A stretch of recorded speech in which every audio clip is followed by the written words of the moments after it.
All right, on this episode of Bouts Talking Bouts, excited to be talking to an individual who's been a staple on the show. Always love talking to this lad. He recently got into bare-knuckle boxing, toed the line and knuckled up, and got that third-round victory at BKFC Wichita over Eric Thompson. And I'm talking to Jake Lindsey. How's everything going, man? I imagine you're feeling pretty good after getting a win like that. Yeah, man, it was great. I was hoping to get hit maybe one or two more times so I wouldn't have to buy a Halloween costume, but it's looking like after that slick ass performance I had, I'm gonna have to go buy a mask. I was gonna say, yeah, I mean, probably as quintessential of a performance as you could have hoped for there. Are you looking for a quick turnaround for like another bare knuckle bout, or maybe even in another combat discipline? Because it seems like you've been fighting in a few different martial arts as of late. Yeah, I would like to do more bare knuckle. The 165-pound division, though, this time I fought at 75, and my guy didn't even make weight. He was 179. The 65-pound division, I could dominate that division. They don't have a champ right now, so I want to jump in there and do another bare knuckle fight. And to be honest with you, I really enjoy straight boxing. But I have a fight scheduled for December 10th against Chance Rencountre for FAC in Kansas City. He's a UFC vet, and me and him has fought before in Bellator, and he won a decision, so I'm looking to get that W back. But no, man, I've been talking to bare knuckle already. I said, hey, man, I want these. Here are three guys I want to fight. Just give me a date, and let's get after it. Because, you know, I went out there and I dominated the fight. He grazed me once or twice, but he didn't really make any clean contact, and I completely dominated. I wanted to throw more volume, but, you know, when you fight a guy like that who throws heat, that guy throws hard every punch. You have to be very careful with coming in. So yeah, I dropped him twice the first round and then 3 times the third round. So I feel good about it. There's a lot I need to improve on, but yeah, I'm feeling pretty good. That's intriguing about potentially, you know, getting out there for that December fight there, just because I'd seen on Tapology there was a couple prior efforts to, you know, get that fight going in terms of like the rematch there with Chance and everything like that, and kind of fell by the wayside a couple times there. So is that something you're looking to, you know, get out there and really, you know, get going just because of the prior kind of cancellations? And like you said, I mean, fought before, I imagine you want to get it back too. Yeah, for sure. Me and him were supposed to fight. It seems like 4 times this has been scheduled, and every time it like I have an injury, he has an injury. It just, you know, we had such a good fight the first time. So yeah, it's been one I've been wanting to get back. Chance is a really good, talented fighter. He's super tough, big ass head on him, can take a punch really well. So yeah, I'm super pumped up to get back in there in December. You know, I feel like I'm just kind of hitting my stride, to be honest with you now. It's kind of weird to hear that from someone who's 35, but I feel better physically and mentally now than I ever have. So yeah, I'm super pumped. This time, when I fought him the first time, I didn't expect him to be able to take a punch so well. I cracked him so good. I cracked him probably the cleanest right hand I've ever hit someone with, and it split his lip. He actually had to get plastic surgery from the cut on his face. But he just kept coming forward. So this time I think I'll have to use a little bit more movement.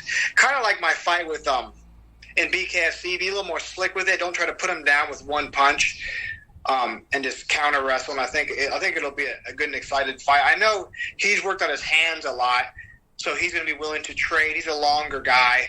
But there's a couple things that I've noticed from his last couple fights that he doesn't do well, and he leaves himself exposed, and that's not like he's becoming more aggressive, which is good, and he has such a good chin. But there's a couple things he does that I'm not going to say on this that I think I'll be able to kind of exploit, and if I get my timing down on him, I think I'll finish him first or second round. Yeah, for sure. And kind of interesting, like you were saying, that you feel the best you ever have on a multitude of levels. Are there certain like amendments in your life that you credit that towards, or kind of just feeling that way, like with the lifestyle you've been leading, and it's just kind of like building up to this point? Like what's, I guess, the reasoning behind all that? Well, you know, when me and you had first talked after my Pat Pilot fight, I kind of explained to you like how I was listening to Jordan Peterson. I gave him a shout out, and you know, listening to his lectures and stuff were doing a lot for me. And, probably a year before then, maybe, half a year, I'd been kind of up and down in my life. And a lot of it had to do with, personal issues. But I think everyone just goes through that up and down kind of like the wave of, good and bad happening. And, there's this idea. It's called it's not an idea. It's a principle called the Pareto distribution. Have you ever heard of that? I can't say I have, no. So they find this everywhere, right? So they find that anything that can be accounted for with as a value, let's say money or, women or cars or whatever, in any sort of field. They find it in like the massive stars. They find it in anywhere there's something you can measure in one field. It gets distributed in a certain amount, like 90% of the resources of whatever will go to this person, and then 2% will go. So essentially, like that's why the economy, you can take all the money and give everyone on the planet equal money. Within 5 years, it'll kind of redistribute in the same percentage. Like it'll be 50% goes to this many people, 20% go to this many people. And it's the kind of like the way you can put that in the words is like the more good things that happen to you and the better you're doing, the more likely, the more momentum you have. So the more higher the chance of better things happening to you. And essentially I just grinded. I've been grinding so hard the last 3-4 years. And it took a while before I saw a lot of improvements, like financially and then mentally and then physically. And I slowly was just cutting off bad habits little by little and anti-social behavior things I had, or like self-destructive behavior patterns. Like it could be anything. Like drinking too many energy drinks is a bad habit, right? So I slowly kind of started to X those out. And what I found is every time I would do that, though it was difficult to do, and it's painful to confront things in life that you've done that have hurt yourself and other people you care about. Once you push past that point, it becomes easy to do it again and again and again. And eventually you kind of hit this curve or this plateau where you kind of keep going up slowly, right? It's very easy to go up now. The first hill is super steep, then you get on top. Next one's pretty steep, you get on top. And then slowly and surely they start to level out, so it becomes easier. So I can't say it's just that one thing, but I think just me grinding hard and focusing on what I need to focus on and not avoiding things I need to I'm avoiding, it all kind of accumulates over time. And on the fighting aspect, I just, I had a couple fights there where, a couple bad years where I just wasn't really mentally into it. I didn't really have all the confidence in myself, and just my mentality wasn't to the same par as my talent level. So now that's kind of evening out. So you're getting I'm getting to see the results from that. I don't overthink fights as much anymore. Not to be long-winded, I apologize. It's very hard to kind of explain all this. But, a lot of fighters, and me included, used to overthink every little thing, right? You lose a decision, all of a sudden you have to reevaluate your whole career. You win, you have to reevaluate everything. But the reality is, you just go out there and you go through your motions repeatedly. If you lose a fight, doesn't matter. Just keep going through the motions. And now I'm able to do that. I'm able to just do what I do in the gym in the cage without overthinking it. So I think that's why I've been so successful recently. Well, I mean, that makes a lot of sense because, I mean, you've overcome a lot. I mean, you referenced that first time we did the interview, and it seemed like there was like some health issues with family members and stuff like that. Obviously, the depression from the UFC run. So, I mean, a lot of different considerations. And then, like you said, it can be sometimes very hard to address certain things like that head on, but it very much seems like you have. So I appreciate you giving that level of insight. And it probably also helps, too, to surround yourself with certain people and stuff like that. Like, it seemed like your girlfriend there was fighting recently. I saw the post, "So proud of my girl," and everything like that. Like, what was the deal with that? Were you like cornering for that fight, or more like a fan? Or she actually fought the same night that I fought. Oh, cool. So yeah, she fought in Liberal, and she fought super well. So she's newer in the sport. so when I met her, she had already been thinking of starting fighting. You know, she really enjoyed it, and she didn't know anybody that she knew who I was just through like fighting and stuff. And she'd see me in the place she worked and thought I was super hot and all that, which is nice. Yeah. Well, which ironically, I thought she was really attractive too. She used to work at this restaurant. She was a cook, fantastic cook, and I'd sit at a certain table so I could googly eye her. But no, yeah, she's new in the sport. She drove down there by herself, and I had a guy, one of my teammates, who went and cornered at the very end. But she's tough, man. She's gritty, and you know, it is very nice to date someone who does the same sport as you do, so you don't get complained at about training too much and all that. So. Yeah, learning from each other and stuff like that. And like I was saying, it's just good to surround yourself with people who have like similar goals oriented to what you're doing. And I imagine there's some of that culture for sure at Combative Sports Center and everything like that. Just getting able to coach people. And Oh, I didn't mean to cut you off. Sorry. Oh no, I just finished my point. Yeah. You know, my trainer's been, you know, Joe Wilk. He's been phenomenal in terms of like all my career. Just in terms of like, he's one of the guys who's always told me, he's like, dude, you're the fucking best. Like, you just gotta, I know it. Everyone who trains here knows it. You gotta know it though. And I can't make you go out there and play like a video game. And he's never, and he's had a long fight career too. He knows the ups and downs. He knows all the stuff you gotta go through and the corner you gotta turn. And he's always been really supportive, always had my back. And, you know, after that Pat fight, so there's a moment in that Pat fight, and you know, almost all combat sport athletes will understand this, and if they don't, they're not experienced enough. It's like once you lose once or twice or you have a bad performance, you start to like second guess yourself. And sometimes, you know, there's times in fights where like just overthinking and the pressure, you'll quit. Like, you know, I've never fully flat out quit before, but like it comes into your head. You're like, man, fuck, I'm tired, man.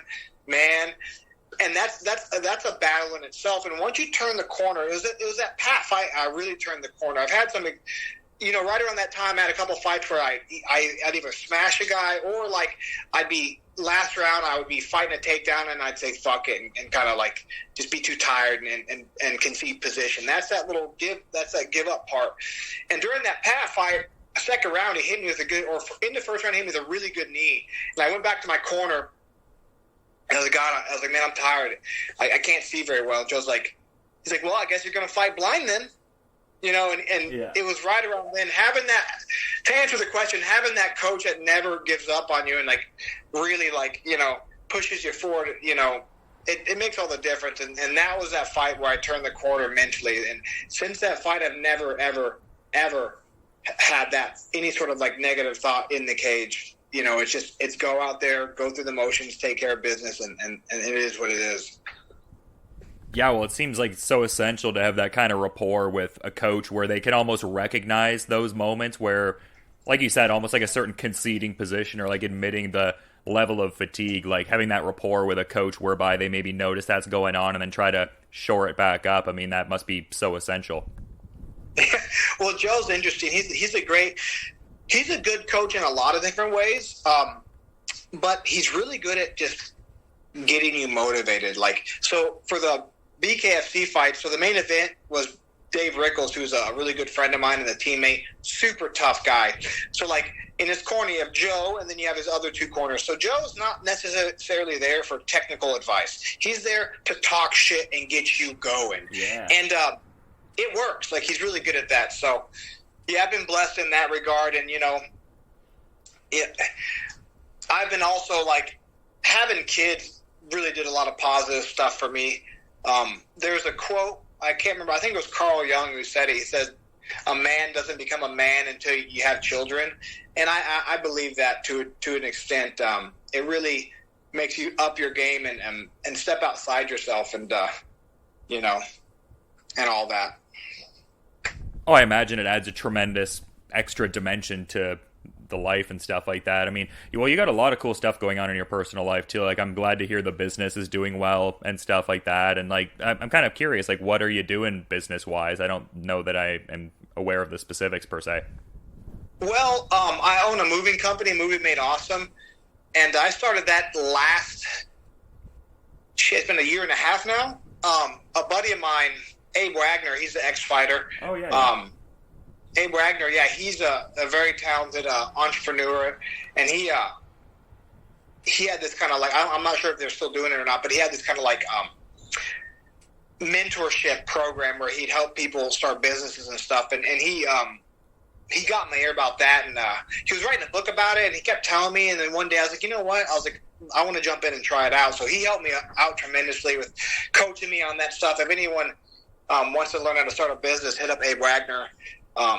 So I started that, and it's going good. And then I started getting into stocks, and I'm learning how to day trade right now. So I've been in the stocks about a year and a half now. That's going fantastic. All my investments are doing well, and I'm going to try to transition fully over to doing like day trading and stock trading. Though I do like, I'm not going to quit doing moves until I get more of I get the day trading down. I'm also getting into crypto mining. So I have some machines. I ordered a couple crypto miners. I'm about to order here in about 3 days a $14,000 Bitcoin miner. So I'm going to transition to that kind of full time. The nice thing about those kind of I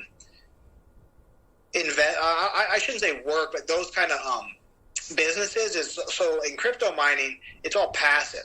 So once you get your mining computer set up, it just mines all day and you can do whatever. Same thing kind of with now day trading is more active. I like to do swing trades, so I'll take a position, hold it for like a day or two, and then sell it for a profit. I'm not confident enough in my day trading ability, but hey, anyone who wants to get into that stuff, it's not as hard as you think. There's two guys on YouTube I watch, and they're actually on my banner for my BKFC fight. It's Moon Market and Alpha Status Stocks. Those guys are very talented.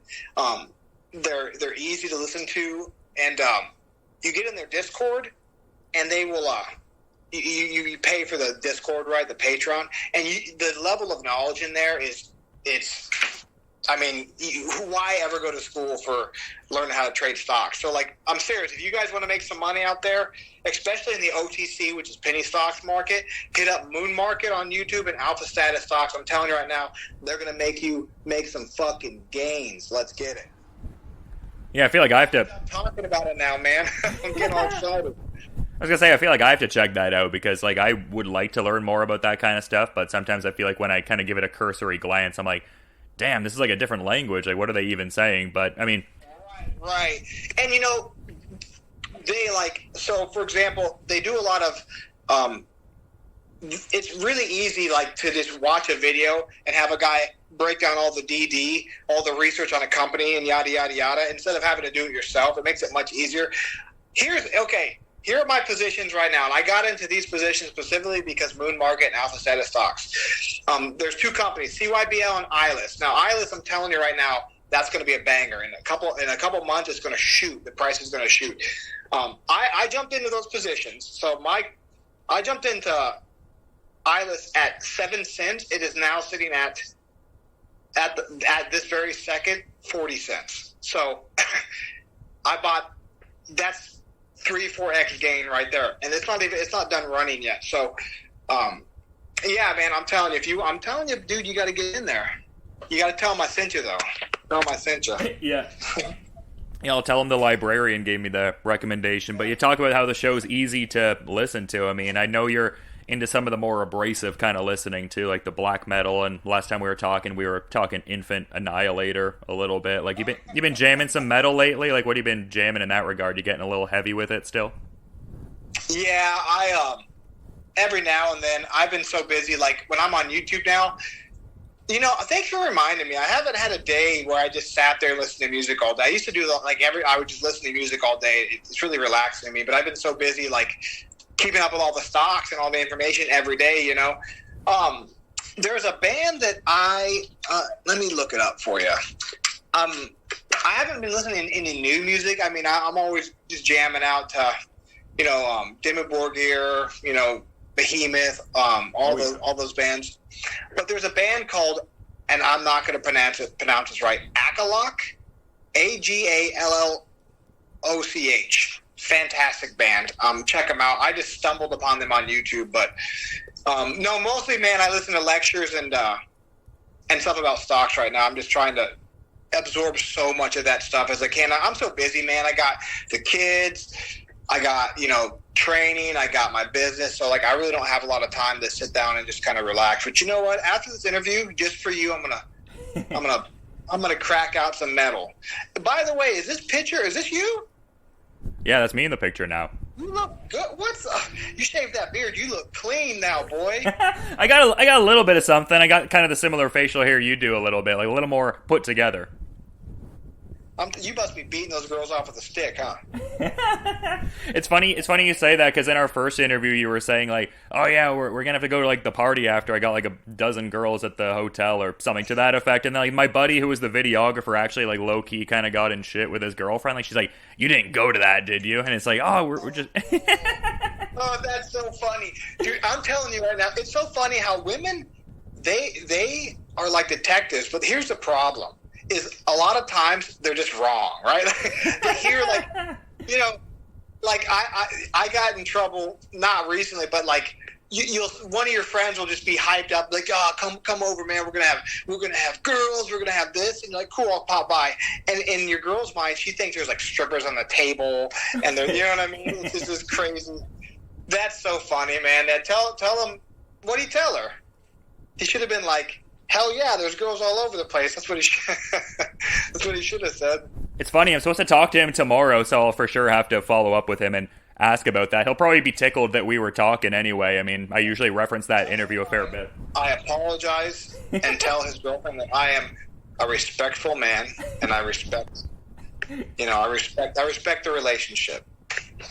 Exactly. Good guy Jake Lindsey. I always like talking to you. But, I mean, I could talk to you all afternoon, man. I want to be mindful of the busy schedule and everything, though. So to that point, is there anything you might want to add as a parting thought as we're kind of wrapping things up here?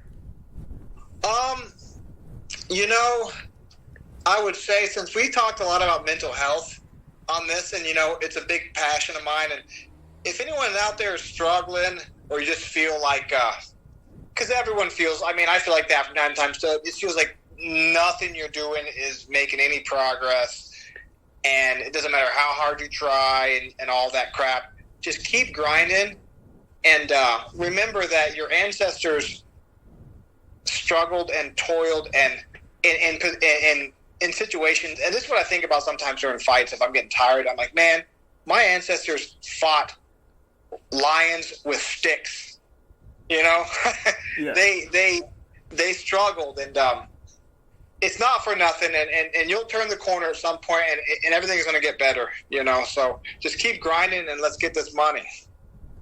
Well, that's an awesome note to, I was going to say, that's an awesome note to end things off on, man. I always like talking to you, and it seems like you're in a really good place in a lot of different regards, so definitely makes me happy to hear that, and yeah, excited to hear you have a couple more things coming up, towards the end of the calendar year there. So, yeah, we'll have to get an interview going on around that time, too, and yeah, just appreciate you making the time today. You have a good rest of your day there, man. Hey, thanks a lot, man. It's really good talking to you. If you want to talk stocks, hit me up on Facebook. I'll give you some advice. Yeah, I might have to. I'm very ill-informed with that, so I'll have to get the intel from you. Awesome, man. Hey, well, it's good talking to you, man. Have a good day.